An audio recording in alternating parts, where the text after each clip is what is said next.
తెలంగాణలో BRS the ముగిసిన అధ్యాయమని అంటున్నారు బీజేపీ ఎంపీ లక్ష్మణ్. బీఆర్ఎస్ ఒక్క సీటు కూడా గెలవదు, ఆ పార్టీకి ఓటు వేస్తే మునిగిపోతోందని హెచ్చరించారు. తెలంగాణలో కాంగ్రెస్ మటుమాయమవడం ఖాయమన్నారు ఆయన. దేశంలోనూ మునిగిపోతున్న నావ కాంగ్రెస్ అని విమర్శించారు. తెలంగాణలో 10 నుంచి 12 స్థానాలు సాధిస్తామని ధీమా వ్యక్తం చేశారు. బీఆర్ఎస్ ఇది ముగిసిన అధ్యాయం. బీఆర్ఎస్ ఒక్క సీటు కూడా గెలిచే పరిస్థితి వల్ల రాష్ట్రంలో లేదు. కాబట్టి పొరపాటున కాంగ్రెస్ని ఓడించడానికి మీరు బీఆర్ఎస్కి ఓటేస్తే అది మీ ఓటు మురిగిపోతుంది. కాబట్టి ఇవాళ ఎన్నికల ముందు రేవంత్ రెడ్డి గారు కాంగ్రెస్ పార్టీ ఇచ్చిన హామీలు 6 గ్యారెంటీలు ఇవాళ బూటకమని తేలిపోయింది.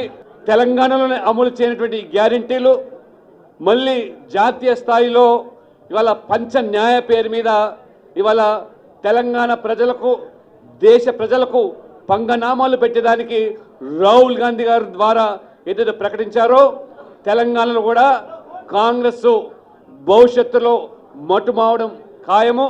నరేంద్ర మోడీ గారు ప్రధానమంత్రి కావడం ఎంత ఖాయమో మొత్తం దేశవ్యాప్తంగా కూడా కాంగ్రెస్ కూడా ఇవాళ మునిగిపోతున్న పడవ. కాబట్టి తెలంగాణలో కూడా 10 నుంచి 12 పార్లమెంటు స్థానాలు సాధిస్తారు.